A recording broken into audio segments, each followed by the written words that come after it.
What is the way of this? What is the way of that? Is the way of this? What is the way of that? Is the way of this? Alhamdulillahi Rabbil Alameen wassalatu wassalamu ala sayyidil mursaleen amma ba'd fa'udhu billahi minash shaitanir rajim bismillahir rahmanir rahim assalatu wassalamu alayka ya Rasulallah wa ala alika wa ashabika ya Habiballah assalatu wassalamu alayka ya Nabiyallah wa ala alika wa ashabika ya Nurallah নবী পাক সাহিবে লাউলাক সাল্লাল্লাহু তাআলা আলাইহি ওয়া আলিহি ওয়াসাল্লাম ইরশাদ করেন কিয়ামত দিবসের ভীতিকর অবস্থা এবং হিসাব নিকাশ থেকে দ্রুত মুক্তিপ্রাপ্ত ব্যক্তি সেই হবে যে আমার উপর অধিক হারে দরুদে পাক পড়বে সাল্লু আলাল হাবিব সাল্লাল্লাহু তাআলা আলা মুহাম্মদ সাল্লাল্লাহু আলাইহি ওয়াসাল্লাম সালাতাম ওয়া সালামান আলাইকা সাইয়্যিদি ইয়া রাসূলুল্লাহ বিভিন্ন বিষয়ের উপর প্রোগ্রাম ওয়ে অফ অর্থাৎ নিয়ম নীতি আপনারা দেখছেন এবং কল সমূহ করে থাকেন কিছু কল আমরা অন্তর্ভুক্ত করি এবং কিছু কল এমন আছে যেগুলো আমরা অন্তর্ভুক্ত করতে পারি না সেই কলসমূহকে অন্তর্ভুক্ত করে আজকের এই প্রোগ্রাম ইনশাআল্লাহুল কারীম সামনে অগ্রসর হবে আসুন আপনাদের কলকে অন্তর্ভুক্ত করছি আমি আরিফ বলছি কিছু আত্মীয়স্বজন এমন থাকেন যাদের কাজই হচ্ছে শুধু বিরক্ত করা তাদের সাথে কিভাবে ডিল করা যেতে পারে কথাবার্তা বলা উচিত তাদেরকে বলা উচিত ভাই আপনার আচরণে আমাদের সমস্যা হচ্ছে আত্মীয় স্বজন হোক অথবা পাড়া প্রতিবেশী হোক যে কেউ হোক যদি এমন কোনো কথা এমন কোনো কাজ করেন যার কারণে আপনার কষ্ট হচ্ছে অথবা ক্ষতি হচ্ছে তাহলে তার সাথে কথা বলার ক্ষেত্রে কথা পৌঁছানোর ক্ষেত্রে ডাইরেক্টলি কথা বলার ক্ষেত্রে কোনো ক্ষতি নেই আমাদের সমাজে সাধারণত এটি হয় যে আমরা কথা বলতে কিছুটা ইতস্তত করি কথা বলে নেওয়া উচিত মাঝে মাঝে কথা সামনের ব্যক্তির কাছে কিছুটা খারাপ লেগেও যায় কিন্তু যদি খারাপ লেগে যায় আল্লাহ না করুন ক্ষমা চেয়ে নেওয়া উচিত জনাব ক্ষমা করে দিন কথা খারাপ লেগে থাকলে খুবই সফট এবং নম্রভাবে কথা বলা উচিত আপনার এই আচরণে আমার সমস্যা হচ্ছে কথা বলার পর যদি ক্ষমা চাইতে হয় তাহলে কথা বলার লাভটা কি আপনি কোনো কিছু মনে করবেন না আমি একটি কথা বলতে চাই যখন আপনি বুঝতে পেরেছেন যে যাকে কথা বলছেন তার খারাপ লাগবে তখন আপনি কথা বলবেন না কথা ছেড়ে দিন না যে কোনো কথা বলার একটি নিয়ম আছে ভাই মারহাবা ক্ষমা করবেন যদি আপনার খারাপ লেগে থাকে অগ্রিম ক্ষমা চাইছি এই ধরনের বাক্য বলে না জি এতে কি হয় সামনের ব্যক্তির কাছে কিছুটা খারাপ লাগলেও সে শুনে থাকে অতঃপর কথা মেনে নেয় যেসব কথা আছে তা বলে ফেলা উচিত উত্তম পদ্ধতিতে বলে ফেলা উচিত তাহলে হতে পারে ইনশাআল্লাহ তার ফলাফল আসবে তবুও অনেক সময় সামনের ব্যক্তি তৎক্ষণাৎ কথা মেনে নেয় না কিন্তু এরকম হয় যে পরবর্তীতে রিয়ালাইজ করে থাকে ভাই যা হয়েছে বাদ দাও যাকে বলা হচ্ছে তারও বোঝা উচিত কথা বললে পরিবর্তন আসে শুধুমাত্র ভেতর ভেতর লালন করলে অতটা পরিবর্তন আসে না আরেকটি কল নিচ্ছি জি কল দিন আমার প্রশ্ন হচ্ছে এই শ্বশুরবাড়ির আত্মীয়দেরকে কিভাবে সম্মান দেওয়া উচিত সম্মান তো প্রতিটি আগমনকারী মেহমানকে দেওয়া উচিত মেহমানের তো সম্মান থাকে তার যে অবস্থান ও মর্যাদা আছে হাদিসের এই নীতিমালা আমাদের সামনে বিদ্যমান আছে মানুষকে পদমর্যাদা অনুযায়ী মাপো তাই যে যে অবস্থান ও মর্যাদার অধিকারী হবে আমাদের ঘরে নরমাল মেহমানও আসেন তখন নিঃসন্দেহে আমরা তাকে সম্মান করি ড্রয়িং রুম সাধারণত তৈরি হয় মেহমানদের জন্য ঘরের বাসিন্দারা তাদের নিজেদের জন্য ড্রয়িং রুম বানান না একটি আলাদা রুম থাকে যেখানে মেহমানদেরকে বসানো হয় মেহমানদেরকে যেখানে খাওয়ানো পড়ানো হয় তাদেরকে খাতিরদারি করা হয় এখন যার ঘরে আপনার মেয়ে আছে যদি তারা আসেন তাহলে স্পষ্টতই তারা আপনার মেয়েরও মা বাবার মতো হয়ে গেছেন তাদের সাথে একটি ক্লোজ রিলেশন হয়ে যায় এবং ভালো রিলেশন হয়ে যায় খুবই ইজ্জতময় খুবই মান সম্মানের সম্পর্ক হয়ে যায় তাই যখন আসবে এই ক্ষেত্রে শুধু মেয়ের নয় মেয়ের মা বাবা হোক অথবা ছেলের মা বাবা হোক যখন তারা একে অপরের ঘরে আসবে যাবে তখন খুবই ক্লোজ রিলেশন তৈরি হয়ে থাকে যদি আপনার ঘরে বাচ্চা থাকে তখন তারা কেউ এই বাচ্চার দাদা দাদি কেউ এই বাচ্চার নানা নানি কেউ এই বাচ্চার মামা খালা কেউ এই বাচ্চার চাচা ফুফু এভাবে একটি ক্লোজ রিলেশন তৈরি হয়ে থাকে সুন্দর বন্ডিং থাকে এই সম্পর্কের আর এতে একে অপরের জন্য খুবই সম্মান থাকে আর আল্লাহ না করুন কিছু 19-20 হয়ে গেলে তখন এই অসন্তুষ্টির ফলে বড় সমস্যা তৈরি হয়ে দাঁড়ায় তাই ঘরে যে মেহমানই আসুক মেহমান আসলে তাকে মেহমানদারিতে করা উচিত আর অবশ্যই ইজ্জত এবং মান সম্মানের সাথে মেহমানদারি করা উচিত এছাড়া যদি কোনো বয়োজ্যেষ্ঠ আসেন তখন তাকে তার অবস্থান ও মর্যাদা অনুযায়ী মান সম্মান দিয়ে থাকেন হাজী সাহেব আরেকটি কথা বলুন দুই ধরনের মানুষকে আমি দেখেছি এক হচ্ছে যিনি মেহমানকে জিজ্ঞেস করেন যে আপনাকে কিভাবে আপ্যায়ন করতে পারি এবং আরেক প্রকার হচ্ছে যিনি বলেন জিজ্ঞাসা করার প্রয়োজন নেই যা আপনার নিকট আছে তা নিয়ে আসুন সামনে খাবার আসলে খাবো খাবার না থাকলে তাহলে খাবো না, চা থাকলে পান করব, না থাকলে পান করব না। এ ব্যাপারে আপনার মতামত? না, মেহমানকে তার পছন্দনীয় খাবার খাওয়ানোর ফজিলত তো আছে। যদি মেহমানকে তার পছন্দনীয় খাবার খাওয়ায়, মেহমান যা চায় তাকে সেই খাবার খাওয়ানো হয়, তার ফজিলত তো আছে। মেহমানদারির একটি আলাদা গুরুত্ব আছে, একটি আলাদা বিশেষ নীতিমালা আছে, যা লেখা আছে কিতাবের মধ্যে। এটি আমাদের মনে রাখতে হবে। অতঃপর আপনার আচরণ দেখে আপনার সন্তান তাকে কপি করতে থাকে। যখন আপনার এরকম মেহমানদারিতার স্বভাব আপনার মাঝে থাকে আর আপনি একজন ভালো আয়োজক, এটি ভাববেন না যে আজ আপনার ঘরে কোনো মেহমান এসেছে, কাল আপনিও কারো ঘরে মেহমান হবেন। যেমন কর্ম তেমন ফল, এর অবস্থা দাঁড়াবে। তুমি যেমনটি করবে তেমনটি পাবে। ভাই, তিনি আমাদের সম্মান দেয় না, আমরা কেন সম্মান দেব? তাই করণীয় হলো প্রতিটি মানুষের মনের মধ্যে মহাব্বত তৈরিকারী কাজ করা উচিত, না ঘৃণা তৈরির কাজ করা উচিত। মারহাবা। হাজী সাহেব, নবী করিম সাল্লাল্লাহু আলাইহি ওয়াসাল্লাম ইরশাদ করেছেন, আকরিমুদ দুয়ুফ, মেহমানদের সম্মান করো। এবং আপনি আরেকটি কথা বলুন যে বিভিন্ন অনুষ্ঠানে মেহমানদের আগমন হয়ে থাকে।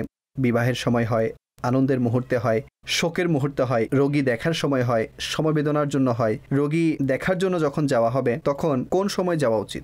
কখনো কখনো ফ্যামিলির সবাই ছেলে মেয়ে সহ চলে যায়, একেবারে খাবারের সময় চলে আসে, অথবা এমন সময়ে যায় যখন খাবারের সময় সন্নিকটে। দেখুন, কাউকে দেখার জন্য যেতে চাইলে অথবা কোনো উদ্দেশ্যে কারো ঘরে যেতে চাইলে ঠিক তার সাথে প্রথমত যোগাযোগ করা উচিত।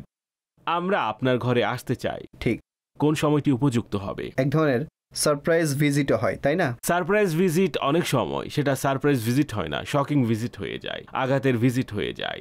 এখন কি করব? পুরো পরিবার প্রস্তুত আছেন, কোথাও যাচ্ছিলেন, ঠিক তো? অথবা ডাক্তারের সিরিয়াল ছিল, সেখানে যাচ্ছিলেন। আল্লাহ না করুক ইমার্জেন্সি ছিল, কোথাও যাচ্ছিলেন, অথবা যখন পৌঁছালো ঘর বন্ধ ছিল। তো সারপ্রাইজ ভিজিটের পেছনেও কোনো ব্যাকগ্রাউন্ড থাকে, তখন গিয়ে সারপ্রাইজ ভিজিট হয়। এভাবে নয়, অর্থাৎ হুটহাট করে চলে আসাকে সারপ্রাইজ ভিজিট বলে না। নিয়ম হলো, আপনি যার ঘরে যেতে চান কাইন্ডলি তার সাথে ভালোভাবে কথাবার্তা বলে নিন। এবং যদি আপনার মনে হয় যে খাবারের সময় আমার যাওয়া উচিত নয়, তাহলে যিনি আয়োজক আছেন তিনি তো অবশ্যই ভদ্রতার খাতিরে আপনাকে বলবেন খাবারের সময় তখন আপনি আসবেন। যদি খেতে না চান আপনি বলে দিন যে দেখুন আপনি ব্যবস্থা করবেন না, আমরা খাবার খেয়ে আসবো। মারহাবা। এরকম বললে তিনি খাবারের পরিবর্তে সাধারণত হালকা পাতলা চায়ের সাথে হালকা নাস্তা রাখবেন, অথবা সেসব নর্মাল আপ্যায়ন থাকে তিনি তা করে থাকেন। এছাড়া যদি তো তিনি বলে থাকেন না ভাই এই দিন তো সমস্যা হয়ে যাবে, তাহলে এই কারণে কষ্ট পাবেন না। আরে ভাই আসতে চাইলাম, সে বলেছে সমস্যা হবে, তিনি বলেছেন না যে কি সমস্যা হয়ে যাবে। হতে পারে তার বিশেষ কোনো অপারগতা আছে, অথবা অন্য মেহমান সেদিন তার ঘরে আসতে যাচ্ছেন, আর সেদিন কোন মেহমান আসতে যাচ্ছেন তা আপনাকে বলা সমীচীন মনে করছেন না, সেই মেহমানকে আপনি পছন্দ করেন না হয়তো। তো এই ধরনের আরো অনেক ম্যাটার থাকতে পারে যেগুলোর ব্যাপারে আমাদের মন বড় রাখা উচিত, ঠিক অনুমতি নিয়ে যাওয়া উচিত। রোগীকে দেখার ব্যাপারে বাহারি শরীয়তে একটি লেখা আছে যে একে তো তার কাছে এতক্ষণ বসবেন না যে তার কষ্টের কারণ হবে। জি, তো এটি এরকম হয়ে থাকে। আমি কিছুকাল পূর্বে কারো ঘরে রোগী দেখতে গিয়েছিলাম, আমি জানতে পারলাম যে খুবই সিরিয়াস ছিলেন। তো যখন আমি পৌঁছালাম অথচ পুরো টাইম সেট ছিল, কিন্তু আমার যাওয়ার পূর্বে তিনি ওষুধ খেয়ে ঘুমিয়ে পড়েছিলেন। ঠিক তো, তখন আমি ভাবলাম দেখা করা দরকার ছিল, সাক্ষাতের কথা ছিল, কিন্তু যারা পরিবারের সদস্য ছিল তাদের পক্ষ থেকে বার্তা এলো যেহেতু ওষুধ খেয়ে শুয়ে পড়েছেন এখন তাকে জাগ্রত করা তার স্বাস্থ্যকে আরো খারাপ করে ফেলবে। ঠিক আছে, সেখানে দোয়া করে আমরা ফিরে এলাম। আল্লাহ পাক সওয়াব থেকে বঞ্চিত না করুন। না, আমি দূর থেকে এসেছি, আপনারা তাকে উঠিয়ে দিন, আমি শুধু গিয়ে দেখব। অনেক সময় রোগীর নিদ্রা এমন হয় যে কেউ রুমে প্রবেশ করলেই চোখ খুলে যায়, আর খুবই সেনসিটিভ পজিশন থাকে। হাসপাতালে আমরা কি দেখি না, যেতে দেয় না।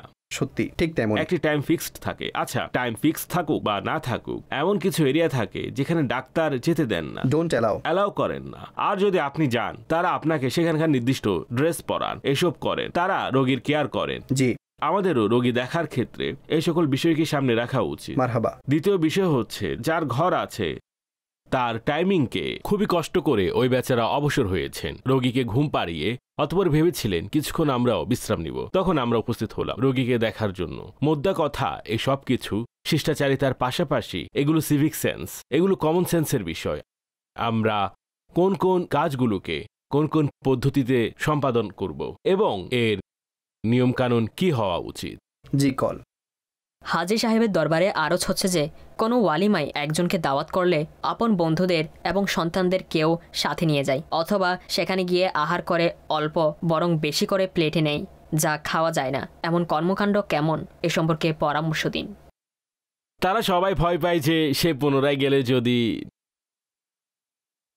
না পায়, তো এরকম ভয় লেগে থাকে যে ভাই দ্বিতীয়বার গেলে প্রায় শেষ হয়ে যাবে, বিরিয়ানি শেষ হয়ে যাবে, তরকারি তো চলো বেঁচে যাবে, ঝোল থেকে যাবে, আলু গোস্ত শেষ হয়ে যাবে হয়তো, এখন গিয়ে শুধু দাঁড়িয়ে থাকতে হবে। খাবার চাইলে ডেক থেকে শুধু চামচের আওয়াজ আসবে, খাবার দাবার থাকবে না। মূলত এগুলো লোভ হয়ে থাকে। যদি এটা মেনে নেওয়া হয় যে খাবার শেষ হয়ে গেছে, আমরাও অনুভব করতে পারলাম যে খাবার শেষ হয়ে গেছে, তাহলে ইসলাম যে আদর্শ দিয়েছে সেটাকে সামনে রেখে আমাদের আচরণ কেমন হওয়া উচিত? আচরণ কেমন হবে? খাবার শেষ হয়ে গেছে, শেষ হয়ে গেছে, ঠিক আছে, দোয়া করুন, চলে যান, কি আর করবেন? না, তাকে কি বলবো? খাবার শেষ হয়ে গেছে, যেমন আপনার বাড়িতে দাওয়াতে আসলাম, যদি খাবার শেষ হয়ে যায় তাহলে বলবো যে হাজী সাহেব খাবার কি শেষ হয়ে গেছে? খাবার কি শুধু এতটুকুই? হ্যাঁ, আমি তো এটাই বলবো, শেষ হয়ে গেছে। হাজী সাহেব, না এমনটি নয়, আপনি সেটাকে এমন হালকাভাবে বলছেন, আল্লাহ ক্ষমা করুক, আমি তো কখনো বলবো না, কিন্তু খাবার শেষ হয়েছে, আমরাও দেখছি এবং তিনিও দেখছেন। কোনো কোনো পরিবারে যে কথাটি বলেছি সেটার আসলে পেছনে এগুলো বোঝার বিষয়। আপনার দস্তরখানায় অথবা টেবিলে ডিশ পড়ে আছে, রাইসের, তরকারির ঝোল পড়ে আছে, অন্যান্য জিনিসও আছে, আর আপনি দেখছেন যে আয়োজকও ঘুরছেন এবং কাউকে বলছেন না যে ভাই এখানে খাবার দাও। জি, তো মাঝে মধ্যে এটিও এক ধরনের একটি সাইন হয়ে থাকে যে খাবার শেষ। অন্যথায় মাঝে মাঝে এমন হয় যে ঘরে ছোটখাটো দাওয়াত হলে সেখানেও অধৈর্য হয়ে যায়, আর এই অধৈর্য কিছুটা লাইন ক্রস করে ফেলে। একটু আলু তো আনো ভাই, আল্লাহু আকবার, গোস্ত তো নিয়ে আসো ভাই, ঠিক, একটু ঝোল তো আনো, অথচ আলু গোস্ত আগের টেবিলের লোকজন খেয়ে ফেলেছে, ঠিক, এখন না থাকলে কোত্থেকে আনবে? তো আমরা তো এটাই আরজ করব, মেহমানদের ডিমান্ড না করা উচিত। আচ্ছা, এই প্রসঙ্গে যদি আমাকে একটু অনুমতি দেন তো আয়োজকের উদ্দেশ্যে কিছু বলবো। জি জি অবশ্যই। আচ্ছা, দাওয়াতের মধ্যে এমন কিছু খাবার থাকে যা চামচ দ্বারা খাওয়া হয়। জি, অনেক সময় এটি হয় যে বাস্তবে লবণ কম হয়। কিছু জিনিস পানি আছে, পানির সাথে সাথে তার গ্লাসও থাকবে, জগের সাথে সাথে। তাই আয়োজকদের সর্বদা খাবার টেবিলে যেসব নেসেসারি কম্পালসারি জিনিস আছে, যেগুলোর রিকোয়ারমেন্ট আসতে পারে, যেগুলোর প্রয়োজন হতে পারে, সেগুলো আমার মতে আগে থেকে রেখে দেওয়া উচিত। মারহাবা। অনুরূপভাবে টেবিলে যদি সুইটস ডিশ থাকে তাহলে জানিয়ে দিন যে ভাই একটু পর সুইট ডিশও আছে। অন্যথায় এটি হয় যে যখন আপনি খাবার খেয়ে ফেললেন তখন সেখানে first course, second course, third course, অতঃপর মেন কোর্সের এই সিস্টেমে সারা দুনিয়া চলতে থাকে। এখন আমাদের মতো কেউ খেতে গেলে তাহলে মনে করবে যেটা ফার্স্ট কোর্স সেটাই হলো মেন কোর্স, এটাই খেয়ে নাও, এবং এরপর খাবার জানি না আছে কি নেই। তাই বিষয়গুলো অতটা ক্লিয়ার এবং ডিক্লেয়ার হওয়া উচিত যেন মেহমানও অনেক বেশি কনফিউশন না থাকে। এরপর কি হয় যে আমরা খেয়ে নিয়েছি আর খাওয়ার পর টেবিলের উপর মেন ডিশ আসবে, এখন জায়গায় খালি নেই, কিভাবে খাবে? ভাই আপনাকে এটি তো খেতে হবে, আমার তো জানাই ছিল না এই খাবার আসবে। তো এইভাবে আমার মতে আয়োজকেরও বিষয়গুলো উপলব্ধি করা উচিত, কি কি টেবিলের উপর অথবা দস্তরখানের উপর থাকা উচিত তা খেয়াল রাখবে। আচ্ছা, এছাড়াও এটি হয় যে আপনি এটা নিন, আরে ভাই এটা তার পছন্দ নয়, এটা গরুর গোস্ত খায় না, এটা অমুক জিনিস, এটা খায় না। বর্তমানে সে ভাত থেকে বিরত থাকছে। আচ্ছা, পাউরুটি হতে পারে সে এটিকেও ব্রেক লাগিয়েছে, তো হতে পারে তাকে আলু খেতে নিষেধ করা হয়েছে। আমি এক্সাম্পল দিচ্ছি। এখন নিয়ে প্লেটে দেওয়া, এটিও আমাদের কিতাবে লেখা আছে। আয়োজকের উচিত মেহমানকে কয়েকবার, 2-3 বার শুধুমাত্র অনুরোধ করুন, জনাব আরো নিন। নিজ হাতে দিতে নিষেধ করা হয়েছে। আচ্ছা, নিজ হাতে দিয়ে দিল, এতক্ষণ সে তরকারি এবং রুটি খেল, এখন সে নেয়ার ছিল ভাত। এতক্ষণ প্রায় 3-4 মিনিট ভাতের উপর তার দৃষ্টি ছিল, ডিশ ছিল দূরে, তার খুব কষ্ট করে ডিশ কাছে এনেছে। এই পয়েন্টটিও বলছি, কিছু মানুষের অভ্যাস থাকে, এটি মেহমানদের ভাবা উচিত যখন তিনি কোনো পাত্র উঠাবেন। উদাহরণস্বরূপ 10 জন মেহমান বসে আছেন, 10 জনের জন্য 10টি পেয়ালা তো রাখবেন না। গোস্তের 2টি বাটি থাকবে সর্বসাকুল্যে, 2টি ডিশ থাকবে ভাতের। এখন একজনের গোস্ত বাটি উঠালো, গোস্ত নিল, বাটি সেখানে রেখে দিল।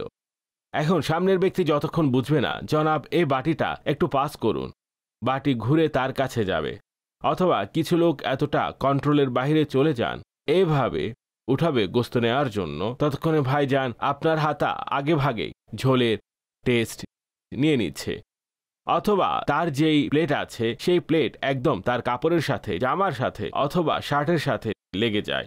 তো এগুলো এমন কিছু প্র্যাকটিস অথবা এমন কিছু ম্যানার্স যা আয়োজক এবং মেহমানের এই দুজনকে খাওয়ার সময় খুবই গুরুত্বের সাথে এগুলো লক্ষ্য রাখা উচিত, কেননা এর মধ্যে খুবই বিস্ময়কর অদ্ভুত ব্যাপার ঘটে থাকে। একটি দাওয়াতে এক ইসলামী ভাই ঘটনা বর্ণনা করছেন, কোন এক স্থানে আমিরে আহলে সুন্নাতকে দাওয়াত দেওয়া হয়েছিল, অন্যান্য লোকও ওনার সাথে ছিলেন। তো সেখানে কোন এক ব্যক্তি খাবারের প্লেট মেজবানকে দিলেন। সে ব্যাপারে আমিরে আহলে সুন্নাত যে কথাটি বলেছেন সেই কথাটি পরবর্তীতে ইসলামী ভাই আমাকে বলেছেন, আমি সেখানে ছিলাম না। এভাবে নিজের পক্ষ থেকে মেজবানকে প্লেট তুলে না দেয়া, যেমন কোনো কিছুর জন্য সে যেন লজ্জিত না হয় যদি কোনো কিছু শেষ হয়ে যায় বা যা তাদের নিজেদের জন্য রেখেছেন। একটু নিয়ে আসুন না, অথবা কোনো ইশারা ইঙ্গিতের মাধ্যমে হলেও, কোনো আপনজন হলেও, তো সেক্ষেত্রে কিছুটা করতে পারেন। পারস্পরিক কোনো আন্ডারস্ট্যান্ডিং থাকলে যার মধ্যে সম্মানের দিকটি ব্যাহত হবে না। মদিনা মদিনা মারহাবা। হাজী সাহেব, বলা হয় যে দাওয়াতের মধ্যে পানির নিকট না বসা উচিত, তাহলে তাকে শুধু পানি পান করাতে হয়। এ ব্যাপারে আপনি একমত পোষণ করেন? কখনো অভিজ্ঞতা হয়নি। বাহ, কল নিচ্ছি। হুজুর, যদি চর্বণ করে খায় তাহলে দাওয়াতের উপবাস থাকতে হবে, কি করব ইরশাদ করুন। না, চিবিয়ে চিবিয়ে খান, ক্ষুধার্ত রয়ে যাওয়ার টেনশন নেবেন না, আল্লাহর উপর ভরসা করুন। যদি সেই দাওয়াতে সেই রিজিকে আপনার নাম লেখা আছে, তা আপনার কাছে অবশ্যই পৌঁছে যাবে। তাই চিবিয়ে চিবিয়ে উত্তম পদ্ধতিতে খান, আল্লাহর উপর ভরসা করুন, লোভ করবেন না। কখনো খাওয়ার সময় ঘরে খান অথবা বাহিরে খান, খাবারের পদ্ধতি এমন হবে যেন মানুষ এটি যেন না বলে মনে হচ্ছে তার অনেক ক্ষুধা লেগেছে, মনে হচ্ছে যখন তিনি আজ রাতে দাওয়াতের কথা জেনেছেন সকাল থেকে বেচারা খাবার খাননি। তো এরকম আচরণ কখনোই করবেন না। বাস্তবে যদি আপনার ক্ষুধা লাগে আর টেস্ট এমন যে আপনার মন চাইছে তাকে দুই হাতে খাবো, করবেন না, নর্মাল ভাবে। আপনি কতই না চমৎকার কথা বলেছেন, সুবহানাল্লাহ। যে রিজিকের মধ্যে আপনার নাম লেখা হবে সেটা আপনি পাবেন। এ ব্যাপারে বলি, আল্লাহ পাকের একটি গুণবাচক নাম হচ্ছে রাজ্জাক। আমি এর একটি অর্থ পড়েছি যে রাজ্জাক হচ্ছেন তিনি যিনি মখলুকের রিজক সৃষ্টিও করেন এবং তার নিকট পর্যন্ত পৌঁছানো। রাজ্জাক, যা পাবেন, যা তকদিরে আছে তা পাওয়া যাবে। আর আমরা সবাই আব্দুর রাজ্জাক। আল্লাহ আল্লাহ, সুবহানাল্লাহ। তোমার ভাগ্যে তা পৌঁছাবে, যদিও দুটি পাহাড়ের নিচে লুকানো থাকে। সুবহানাল্লাহ। কল নিচ্ছি। অধিকাংশ আত্মীয় স্বজন বেড়াতে আসেন এবং সন্তানদেরকে জিজ্ঞাসা করা শুরু করে, আপনারা কি করছেন, বাবুরা কি করছো, আপনারা কি করছেন। এমন হয় যে যদি সন্তানেরা কোনো চাকরি না পায় তখন সন্তানেরা আত্মীয়দের সাথে মিলিত হতে সংকোচ বোধ করে। তাই এমন আত্মীয় স্বজনের জন্য কিছু মাদানী ফুল ইরশাদ করুন, তাদের এমনভাবে বারংবার জিজ্ঞাসা করা উচিত কিনা। দেখুন, এটি জিজ্ঞাসা করে, বাবা কি করছো আজকাল। এখন এটি একটি প্রশ্ন তো বটে, তবে এই প্রশ্নটি আমাদের সমাজে অধিক প্রচলিত। তখন যুবক বলে দেয়, আচ্ছা, যদি যুবক বলে দেয় যে আমি কিছুই করি না, তাহলে এরপর আর কোনো মন্তব্য করবেন না। অতঃপর তিনি নসিহত করা শুরু করেন, অথচ তিনি জানেন না সে কিছু করছেন না, এর পেছনে কারণ কি। আচ্ছা বাবা, কিছু করছো না, এরকম তো সাধারণত হয় না যে কিছু করে না। তবে বাস্তবে এমন মনে হয় যে সে এই প্রশ্ন থেকে বেঁচে থাকাটাই সমীচীন। ঠিক, যে এমন প্রশ্ন যার ফলে সামনের ব্যক্তি লজ্জিত হতে পারেন অথবা মিথ্যায় লিপ্ত হওয়ার সম্ভাবনা থাকে। নিশ্চয়ই। আমি আমির আহলে সুন্নাতের অভ্যাস দেখেছি, আগেও আমি আপনাদের সম্মুখে এটি শেয়ার করেছি। আমির আহলে সুন্নাতের সাথে যখনই কারো যোগাযোগ হয়েছে অথবা কথা হয়েছে, তিনি কিছু প্রশ্ন আছে, আমার মনে পড়ছে না যে কখনো করেছেন। নাম্বার 1, কি করছেন। নাম্বার 2, এখন কোথায়। এছাড়াও কোথা থেকে এসেছেন। এই ধরনের আরো 2-4টি প্রশ্ন মিলিয়ে নিন, মনে পড়ে না। আমির আহলে সুন্নাত এসব প্রশ্ন করেছেন। আল্লাহু আকবার। খুবই চমৎকার, আমি তো খুবই শিক্ষণীয় বিষয় পাই এতে। এই বিষয়গুলো মানুষ জরুরি নয় যে বলার পজিশনে থাকবে। কি করছেন, কোথায় আছেন। যদি আপনার পৌঁছাতে 5-7 মিনিট লেট হয়ে যায়, তখন এটিও জিজ্ঞাসা করবেন না যে কোথায় ছিলেন আপনি। অর্থাৎ এমন মনে হয় যে যেন তিনি এই মানসিকতা তৈরি করেছেন। এই প্রশ্ন করা উচিত নয়, এর ফলে মানুষ মিথ্যায় লিপ্ত হওয়ার সম্ভাবনা থাকে। সফর কেমন ছিল। এমন একটি প্রশ্ন নেক আমলের মধ্যে এই প্রশ্নটি আছে, কারণ নিকট এমন প্রশ্ন তো করনি যার কারণে সামনের লোকটি মিথ্যার মধ্যে লিপ্ত হওয়ার আশঙ্কা মিথ্যায় থাকে। লিপ্ত হতে পারেন। এটি ইমাম গাজ্জালি রহমতুল্লাহি তাআলা আলাইহি এই ধরনের উপমা দিয়েছেন। জি। বেঁচে থাকা উচিত এমনটি মনে হয়, আর যদি উদাহরণস্বরূপ করেও ফেলে তাহলে এই কারণে তাকে একদিনের মধ্যেই সকল উপদেশ এবং নিজের জীবনের সকল অভিজ্ঞতা শিখিয়ে দেয়া এটি সমীচীন নয়। বসো বাবা, আমি বলে দিচ্ছি তোমার কি করা উচিত। সে বলবে, ভাই মেহেরবানি ক্ষমা করো, আমার বাবা এমনিতে পুরো ক্লাস নিয়ে ফেলেছেন, আপনিও পুরো ক্লাস নেবেন। তখন যুবকেরা বাস্তবেই দূরে সরে যায়। জি হ্যাঁ। জি কল। আমার প্রশ্ন হচ্ছে যে কিছু মানুষ আছে যারা স্ত্রীর প্রতি লক্ষ্য রাখেন না, শ্বশুরের প্রতি লক্ষ্য রাখেন না, শাশুড়ির প্রতি লক্ষ্য রাখেন না, তাদের হক কেমন ভাবে আদায় করা যায়? অর্থাৎ এটি ছেলে করে। জি। অমনোযোগী, অর্থাৎ স্ত্রীকেও সম্মান দেয় না, শ্বশুরের প্রতিও লক্ষ্য রাখেন না, শাশুড়ির প্রতিও রাখেন না, করে না। জি। নিজের পরিচয় তুলে ধরেছে, এটি বলবো আমি, নিজের পরিচয় তুলে ধরেছে, কেননা স্ত্রী তার যে শরী হক আছে তা দিতে হবে। স্ত্রীর মা বাবার যে সকল নৈতিক এবং সামাজিক অধিকার আছে তা দেওয়া উচিত। যেখানে সে নিজের মা বাবার জন্য সম্মানের আকাঙ্ক্ষা রাখে, সেখানে তার স্ত্রীও চাইবে আমার মা বাবাকেও সম্মান করা হোক। মুমিন সে যা নিজের জন্য পছন্দ করে, নিজের ভাইয়ের জন্য সেটাই পছন্দ করে। এরকম হওয়া উচিত নয়। একজন সচ্চরিত্রবান মানুষ সর্বদা সচ্চরিত্রবান থাকুক। অসৎ চরিত্রের মানুষদেরকে মানুষ এমনিতেই ঘৃণা করে থাকে। অসৎ চরিত্রের লোক আছে না, তাদের প্রতি ঘৃণা আসে। এটি হওয়া উচিত নয়। আল্লাহ পাক আমাদের সবাইকে সচ্চরিত্রবান বানাক। আমিন। জি কল। মোহাম্মদ আরসালান আত্তারি, মদিনাতুল আউলিয়া, চট্টগ্রাম থেকে বলছি। মাশাআল্লাহ, ওয়ে অফ অনুষ্ঠান খুব চমৎকারভাবে প্রচার হচ্ছে। নিগরানি শুরার নিকট প্রশ্ন হচ্ছে যে সরকার সাল্লাল্লাহু আলাইহি ওয়াসাল্লাম কারো বাড়িতে মেহমান হিসেবে তশরিফ নিলে তখন কোন নিয়মে তশরিফ নিতেন, এবং কোন রোগীকে দেখার জন্য গেলে তখন কোন নিয়মে তশরিফ নিতেন? এই ব্যাপারে আমাদের সবাইকে পরামর্শ দিন, যাতে আমরাও তার সিরাতের উপর আমল করতে পারি। নবী পাক সাল্লাল্লাহু আলাইহি ওয়াসাল্লাম কে তিনি হলেন মালিক। তার আচরণ তো এতটা সুন্দর হতো যে গজওয়ে খান্দকে দাওয়াত দিয়েছিলেন হযরত জাবির রাদিয়াল্লাহু তাআলা আনহু। জি জি হ্যাঁ। যখন প্রিয় নবীর ক্ষুধার অবস্থা দেখলেন, জি, কিছু লোক দাওয়াত দিয়েছিলেন। জি ঠিক তাই, এবং কানে কানে বলেন। আর নবী পাক সাল্লাল্লাহু আলাইহি ওয়াসাল্লাম মালিকে কুল সবাইকে নিয়ে চললেন। জাবির দাওয়াত দিয়েছেন, ঘোষণাও হলো। অবশ্যই আমরা তো এটা করব না, এটা তো প্রিয় নবী সাল্লাল্লাহু আলাইহি ওয়াসাল্লাম যেখানে তার মোজেজা দেখিয়েছিলেন। আর বলেন যতক্ষণ আমি আসব না, হ্যাঁ ততক্ষণ পাত্রটি চুলা থেকে নামাবে না এবং রুটি বানানো শুরু করবে না। এটি একটি মোজেজা ছিল। তবে মূল কথা, নবী পাক সাল্লাল্লাহু আলাইহি ওয়াসাল্লাম আমাদেরকে যে শিষ্টাচারিতা বর্ণনা করেছেন, তার শরীয়ত অনুযায়ী আমাদের বুজুর্গগণ আমাদের কাছে যেসব বিষয় পৌঁছিয়েছেন তা এটাই, যদি কেউ দাওয়াত দেয় তাহলে যতজনের দাওয়াত দিয়েছে শুধুমাত্র তারাই যাবেন, এর চেয়ে বেশি নিয়ে যাবেন না। অনেক সময় আমরা জিজ্ঞাসা করি অমুককে নিয়ে আসবো, লজ্জাবশত নিষেধ করতে পারবে না, কিন্তু তিনি অতটা ব্যবস্থা করেননি। দাওয়াতের ব্যবস্থার দিকটিও মাথায় রাখতে হবে। আর যখনই রোগীকে দেখার জন্য যাবেন, তার কপালের উপর হাত রেখে তাকে দোয়া দেওয়া উচিত, ইনশাআল্লাহ তখন এই অসুস্থতা আপনার গুনাহের কাফারা অথবা আপনার গুনাহের ক্ষমার কারণ হবে। এটি একটি দোয়া। জি, এভাবে দোয়া করুন, এইভাবে রোগীকে দেখে আসবেন। এই সবগুলো বিষয় বাহারি শরীয়তে লেখা আছে। এটি স্পষ্ট যে আমাদের বুজুর্গগণ প্রিয় নবী সাল্লাল্লাহু আলাইহি ওয়াসাল্লামের শিক্ষা, সাহাবায়ে কিরাম কুরআন ও হাদিসের মধ্যে যে শিক্ষা এসেছে তা থেকে নির্গত করে আমাদের কাছে পৌঁছিয়েছেন। এই পদ্ধতি হওয়া উচিত। মারহাবা। জি কল।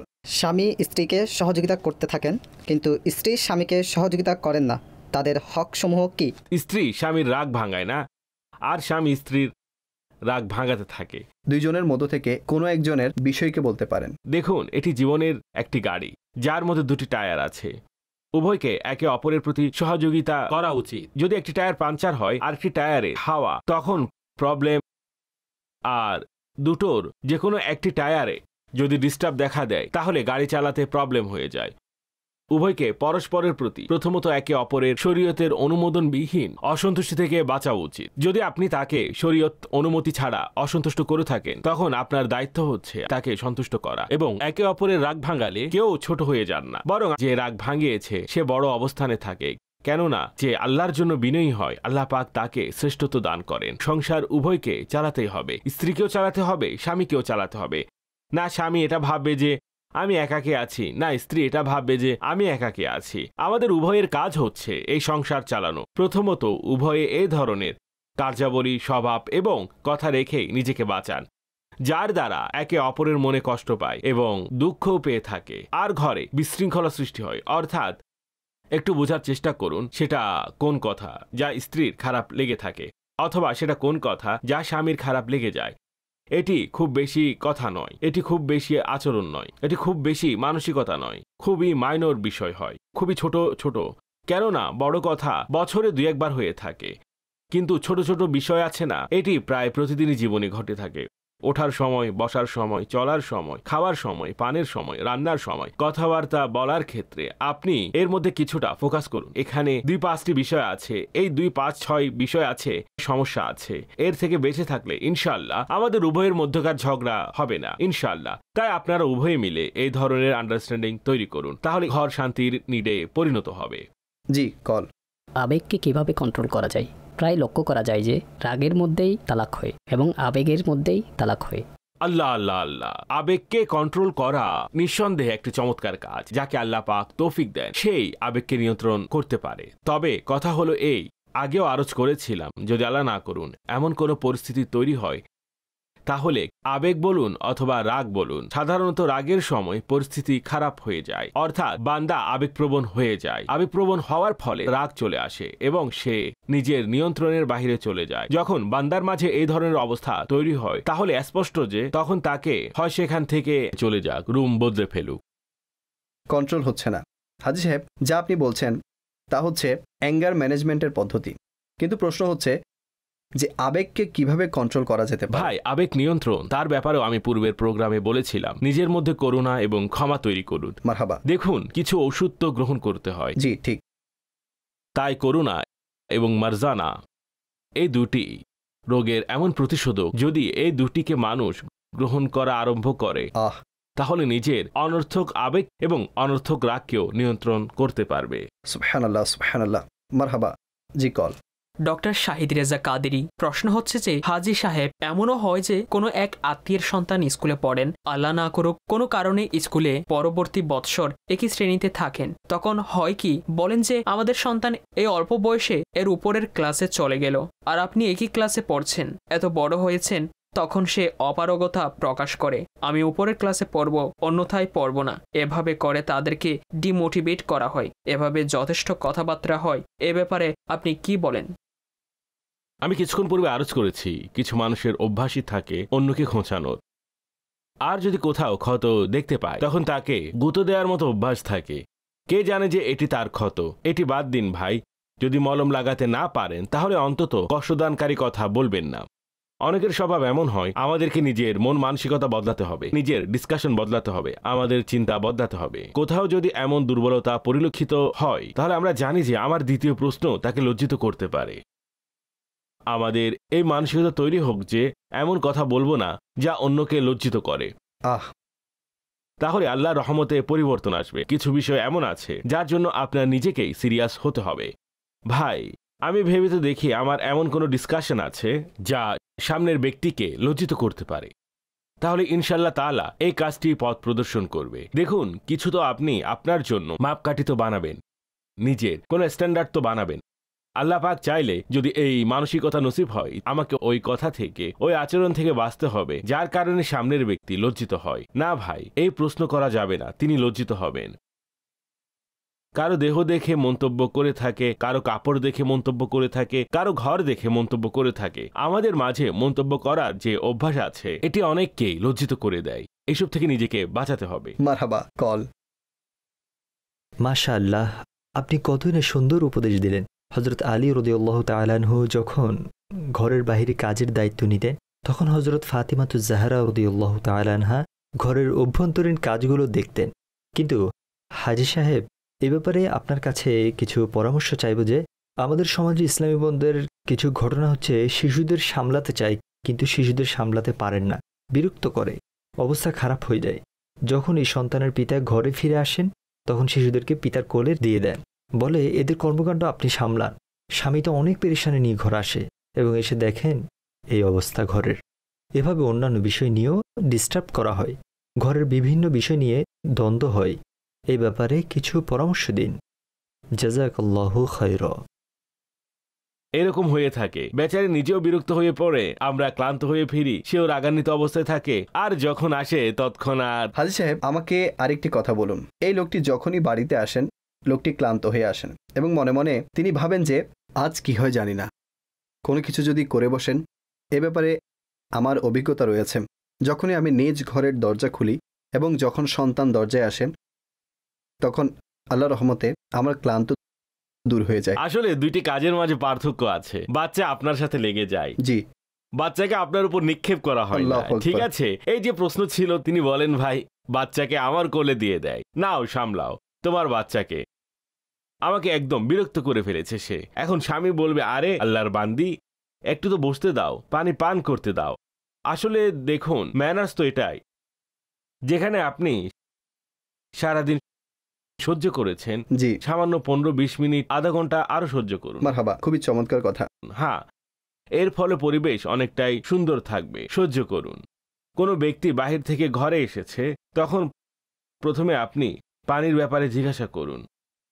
যখন মনে হবে যে এখন কিছুটা নর্মাল হয়েছে, এখন আপনি সামলান। আচ্ছা, এটি রাগান্বিত হয়ে দিবেন না। দেখুন, এই কাজ আপনি তাকে সামলান, আমি কাজ করে নিচ্ছি। এই কাজটি করলে আপনি মারহাবা, সামলাও তাকে। আচ্ছা, উভয়টিতে আপনি কোলে দিয়েছেন। সবসময় মনে রাখবেন, ফুল অর্পণ করা হয়, নিক্ষেপ করা হয় না। তাই আপনাকে কাজটি এই পদ্ধতিতে করতে হবে। আরে উঠে গ্লাসটা রেখে দাও, তুমি গ্লাসটা একটু দিতে পারবেন? এই দুটি বাক্য, রাইট? আপনি ওই কাজটা করছেন, আপনি আমাকে একটু গ্লাসটা দিবেন? সে প্লেট পরিষ্কার করছিল, তাই হাত কিছুটা নোংরা আছে, এই জিনিসটা উঠিয়ে এখানে রেখে দিবেন। আরে আপনিও একটু কাজকর্ম করুন, আপনিও এই ময়লা পরিষ্কার করুন, আপনি একটু এই কাজ করুন, ঠিক আছে? যদি স্বামী দেখে কোনো কাজ অসম্পূর্ণ আছে, নিজের হাতে করে নিন। কিন্তু কথা বলার একটি পদ্ধতি আছে। মারহাবা। যদি স্বামী স্ত্রীকে কোনো কথা বলতে চায়, আরে মাশাআল্লাহ, যদি লবণটা আর একটু চেক করে নাও, তাহলে খাবার আরো বেশি সুস্বাদু হতো। লবণই ঠিক মতো দিতে পারো না তুমি। এখন এই কথায় আপনি যা চিৎকার করে বলেছেন, এই কথাটি আপনি খুব সুন্দর পদ্ধতিতে বলতে পারতেন। মারহাবা। সর্বদা নিজের আচরণকে অবশ্যই পর্যবেক্ষণ করুন। সেই কথাটি অন্য কোনো উত্তম ও সুন্দর পদ্ধতিতে বলা যেতে পারে। ইনশাআল্লাহ এর মাধ্যমে সম্পর্কও সুন্দর থাকবে এবং সংসারও সুখ শান্তিময় হয়ে উঠবে। মারহাবা। জি, কল নিচ্ছি। নিগরানি শুরা আপনার খিদমতে। আমার আরজ হচ্ছে যে কেউ যদি আমাদের সাথে দুর্ব্যবহার করে, তার সাথে আমাদের কি করা উচিত? দয়া করে এই ব্যাপারে ইরশাদ করুন। কুরআনে বলে, হে শ্রবণকারী, মন্দকে উত্তম দ্বারা প্রতিহত করো। কুরআনের এই হুকুমের উপর বান্দা আমল করুক, তাহলে ইনশাআল্লাহ দুনিয়া ও আখিরাতের কল্যাণ হবে। হাদিসে পাকে এসেছে, যে তোমাকে বঞ্চিত করে তাকে দান করো, যে সম্পর্ক ছিন্ন করে তার সাথে সম্পর্ক গড়ো, যে তোমার উপর জুলুম করে তাকে ক্ষমা করো। শরীয়ত, কুরআন, হাদিস সব এই ব্যাপারে আমাদের সামনে সুস্পষ্ট নির্দেশনা। আর স্বয়ং রাসূল আকরাম সাল্লাল্লাহু আলাইহি ওয়াসাল্লামের পবিত্র সিরাতে ক্ষমা ও করুণার ব্যাপারে আমাদের সামনে পরিপূর্ণ দিক নির্দেশনা স্বরূপ এর উপর আমল করা উচিত। ইনশাআল্লাহ নিজেও প্রশান্তিতে থাকবেন, সমাজেও প্রশান্তিতে থাকবে। মারহাবা। জি, কল। আমরা ব্যায়াম আরম্ভ করি কিন্তু কন্টিনিউ করতে পারি না, রুটিন ঠিক থাকে না, সেটাকে আমরা কিভাবে রুটিনে আনতে পারি? ভাই, এটি খুবই গুরুত্বপূর্ণ প্রশ্ন। যখনই আপনি ঘরে ব্যায়াম শুরু করবেন অথবা ব্যায়ামাগারে, ব্যায়ামের একটি দিক হচ্ছে পার্টনার থাকলে মানুষ দীর্ঘদিন যাবৎ ব্যায়াম চলমান রাখতে পারে। যদি আপনি কোনো হালকা পাতলা এক্সারসাইজ করেন, ওয়াকিং করেন অথবা হাত পায়ের এক্সারসাইজ করেন, এগুলো নিজেকে সুস্থ রাখার জন্য করা হয়, রোগ থেকে বাঁচার জন্য করা হয় এবং অঙ্গ প্রত্যঙ্গকে অ্যাক্টিভ রাখার জন্য করা হয়। হালকা পাতলা ব্যায়াম অথবা নর্মাল ব্যায়ামের সর্বদা প্র্যাকটিস থাকা উচিত। মানুষ মাঝে মধ্যে একাকী একে কন্টিনিউ করতে পারে না। যদি 1-2-3 জন মিলে, যেমন আপনি ওয়াকিং করতে যান, তখন 2-3 জন বন্ধু একসাথে গেলে তাহলে হতে পারে এতে আপনি স্থায়িত্ব লাভ করবেন। আর যদি আপনি একাকী হন, তাহলে সিরিয়াস হন। দুনিয়াতে এমন অনেক মানুষ আছে যাদের সাথে কেউ নেই, কিন্তু তারা এক্সারসাইজ করেন। তারা কিভাবে ব্যায়াম করেন? তো এভাবে নিজেকে মানাতে হয় বারবার, না ভাই আমার প্রয়োজন নেই, আমার কষ্ট হবে, পেরেশানি হবে আমার, যেভাবে ক্ষুধার অনুভূতিতে আমাদেরকে খেতে বাধ্য করে, সেভাবে নিজের এই ধরনের রোগ এবং পেরেশানির উপলব্ধি আমাদেরকে ব্যায়ামে উদ্বুদ্ধ করবে। মানুষজন ক্ষুধা লাগলে একাকে খাবে এটা বলবে না যে কেউ নেই, আমি খাবার খাবো না। যেভাবে খাবার একাকি খেয়ে ফেলে, এক্সারসাইজও একাকি করতে পারবে। মারহাবা। হাজী সাহেব, আমি শুনেছি যে আপনি অনেক হেভি এক্সারসাইজ নিয়মিত বেল্ট বেঁধে আপনি রানিং ইত্যাদিও করে থাকেন। আপনার এক্সারসাইজের কিছু বিবরণ দিন। দাওয়াত ইসলামের পূর্বে এসব কিছু দৈনন্দিন জীবনের প্র্যাকটিস ছিল, আর আমি বেসিক্যালি স্পোর্টসম্যান ছিলাম। অর্থাৎ আমার জীবন দাওয়াত ইসলামের পূর্বে আমার জীবনের বড় অংশ স্পোর্টসে কেটেছে, খেলাধুলায় কেটেছে। যদিও তার জন্য বান্দা যতটা আফসোস ও অনুতপ্ত করবে ততটাই কম, কিন্তু সে সময় কিছু এক্সারসাইজ আমার নিয়মিত করা হতো। সেটা একটা নিজস্ব বিষয়, রানিং করা, অন্যান্য এক্সারসাইজ করা, এগুলো ছিল। তো একটি সময় কেটেছে এভাবে এবং অনেকটা সময় কেটেছেও এভাবে। আর কিছু বিষয় এমন আছে যা ইউজলেস, যা মানুষ এমনিতেই বন্ধুদের চক্করে পড়ে অথবা এমনি করে থাকে। কিছু জিনিস এমন আছে যা ইউজলেস হয় না, তা আপনি সম্পাদন করলে আপনার একটি সময় পর্যন্ত উপকার দেয়। যেমন ওয়াকিং আছে, আরো অনেক জিনিস আছে মারহাবা মানুষ করে থাকে। জি কল। হুজুর, আমার প্রশ্ন হচ্ছে যে এমন কোনো একটি কৌশল বলে দিন যা শিখতে সহজ হয় এবং কাজে আসে। জাযাকাল্লাহু খায়রা। এমন একটি দক্ষতা সম্পর্কে বলুন। দক্ষতা তো আছে একটি, সময় নষ্ট না করার দক্ষতা। সম্ভবত আমি পরিপূর্ণ কথা বলছি। জি, যদি সময় নষ্ট না করার দক্ষতা অর্জন করেন তাহলে অনেক দক্ষতাই লাভ করবেন। হাজী সাহেব, কাজসমূহের মধ্যে মানুষের জন্য কোনটি করলে আপনার মতে সহজ মনে হয়? সবার নিজস্ব একটি পছন্দ থাকে। অনেকের জন্য কিছু কাজ সহজ, অনেকের জন্য কিছু কাজ কঠিন। যা আপনার জন্য সহজ আমার জন্য কঠিন। সঠিক। যেমন মানুষ কম্পিউটার শিখে, কারোর জন্য সহজ, কারোর জন্য কঠিন। ঠিক। মানুষ কার্পেন্টার হয়, কারোর জন্য সহজ, কারোর জন্য কঠিন হয়। আসলে এটি বোঝা যায় না যে কার জন্য কোনটি সহজ। প্রত্যেকের প্যাশন ভিন্ন ভিন্ন, মারহাবা, প্রায়োরিটি ভিন্ন ভিন্ন, যোগ্যতা আছে, অভিজ্ঞতা আছে, শিক্ষা আছে, প্রশিক্ষণ আছে। কিছু ফ্যামিলি ব্যাকগ্রাউন্ড থাকে, করতে চায়, কিন্তু ফ্যামিলি ব্যাকগ্রাউন্ড এমন যে সে করতে পারে না। এই সকল বিষয়সমূহ যতক্ষণ দৃষ্টিতে রাখবেন না, মানুষ কিভাবে সিদ্ধান্ত নিতে পারবে? সঠিক। অতঃপর তার প্রয়োজন কতটুকু, জি, ফ্যামিলি ছোট, ফ্যামিলি বড়, এইসব জিনিস দেখতে হয়। সেখানে কোন জিনিসটি প্রয়োজন, কোন জিনিসটির প্রয়োজন নেই জানতে পারলো। যে কাজ শিখেছে, শিখে বেকার বসে আছে, সঠিক, তখন মানুষ পরামর্শ করুক যে ভাই, অধিকাংশ মানুষের কোন জিনিসটি প্রয়োজন হয়, আমি তা শিখব। দর্জির কাজ আছে, এটিও একটি কাজ। উদাহরণস্বরূপ বলছি, দর্জি ওয়ালিরাও দর্জি ছিলেন। টেইলরের কাজ আছে। এরকম আরো অনেক কাজ আছে যা মানুষ শিখতে পারে, কিন্তু সেই কাজ শেখার পর বলবে ভাই, আমার ফ্যামিলি ব্যাকগ্রাউন্ড এমন নয়, আমি এই কাজ করতে পারবো না। কেউ দৌড়ঝাঁপের কাজে খুব ইন্টারেস্ট হয়, কেউ বসে কাজ করতে খুব ভালোবাসে। সঠিক। আমি দেখেছি যে মানুষ ভিন্ন ভিন্ন মানসিকতার হয়ে থাকে, তাই এটি সিদ্ধান্ত নেওয়া খুব কঠিন। এমন কোনো দক্ষতা আছে যদি একটাই অর্জন করে তাহলে সফল হবে। এই জন্য আমি বলেছি সময়ের কদর করা শিখুন, তাহলে হতে পারে যে কোনো না কোনো রাস্তা দেখতে পাবেন। মারহাবা। জি কল। আমার প্রশ্ন হচ্ছে যে মানুষ কিছু শেখার জন্য সময় দেয় কিন্তু কিছুই শিখতে পারে না, এর কারণ কি? উত্তর প্রদান করুন। সিরিয়াস হয় না। শেখার জন্য সময় দিলে এবং যদি নিয়ম অনুযায়ী প্ল্যানিং করে সময় দেয়, পরিপূর্ণ প্রস্তুতি নিয়ে সময় দেয় এবং পরামর্শ করে সময় দেয়, এরপর যদি সে অসফল হয় তাহলে মূলত সে সিরিয়াস হতে পারছে না। অন্যথায় যে ব্যক্তি সিরিয়াস হয়ে কোনো কিছু শেখার জন্য সময় দিয়েছে সে শিখে বেরিয়েছে। হ্যাঁ, যেসব সিরিয়াস হয়ে ডুব লাগায় সে অন্য পারে গিয়ে ওঠে। মারহাবা। মাঝখান থেকে সাঁতার করে ফিরে আসে না। ভাই, আমি পৌঁছাতে পারবো না, ফিরে আসতে যতটা টাইম লাগবে অতটুকু সময় অন্য পারে পৌঁছে যাবে। মারহাবা। কল। আদনান আত্তারি, সিলেট থেকে বলছি। নিগরানের শুরার দরবারে আমার প্রশ্ন হচ্ছে, যদি ছেলের শ্বশুরবাড়ির লোকজন মেয়ের শ্বশুরবাড়ির লোকজনকে ভালো মন্দ বলতে থাকেন এবং অপরের সামনে দুর্নাম করতে থাকেন, তখন মেয়ে পক্ষের লোকজন তাদের সাথে কেমন আচরণ করবেন? মেয়ের মা বাবার উচিত নিজের জামাতার মা বাবার ব্যাপারে সাবধান থাকা এবং জামাতার মা বাবার উচিত তাদের বৌমার মা বাবার ব্যাপারে সাবধান থাকা। উভয়ে তাদের মা বাবাকে ভালোবাসেন। এমন কোনো আলোচনা করবেন না যার ফলে তাদের মনে হবে তাদের চোখে আমাদের মা বাবার সম্মান নেই। যদি কেউ আল্লাহ না করুক এমন কোনো কাজ, কেননা যে তথ্য আছে উভয় ঘরের যে ইনফরমেশন আছে তার মাধ্যম খুবই দুর্বল। হয় মেয়ে তথ্য পৌঁছে দেয় অথবা জামাতা তথ্য পৌঁছে দেয়, অর্থাৎ উভয়ের মা বাবা একে অপরের ঘরে গিয়ে দেখেননি যে কি হচ্ছে। সঠিক।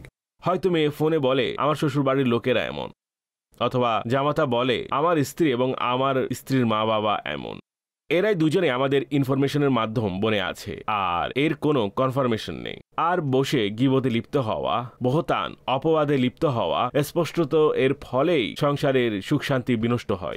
অতঃপর গুনাহের কার্যক্রম এত বেশি দেখা দেয়, আর মনোকষ্টের বিষয় তো আছেই। অতঃপর অন্তরের মধ্যে ঘৃণা, বিদ্বেষ, ক্ষোভ তৈরি হয়। এরপর মানুষ বসে ঠিকই, কিন্তু তার বিরক্তি শেষ হয় না। তাই এরকম পরিবেশ ঘরের মধ্যে থাকা উচিত নয়। একে অপরকে সম্মান করতে শিখুন। প্রিয় নবী সাল্লাল্লাহু আলাইহি ওয়াসাল্লাম খুবই সুন্দর কথা ইরশাদ করেছেন, মুসলমানের সম্মানে হস্তক্ষেপ করা নিকৃষ্ট সুদ। তো এখন প্রতিটি মানুষ ভাবুক যে আমি কি করছি। জি। আর এমন কোনো কাজ করবেন না যার ফলে এই ধরনের পরিবেশ তৈরি হয়, তা আপনার নিজের সম্মানেও আঘাত আসে। অনুমতি দিন। সাল্লু আলাল হাবিব সাল্লাল্লাহু তাআলা আলা Muhammad. What is the way of this? What is the way of that? Is the way of this? What is the way of that? Is the way of this?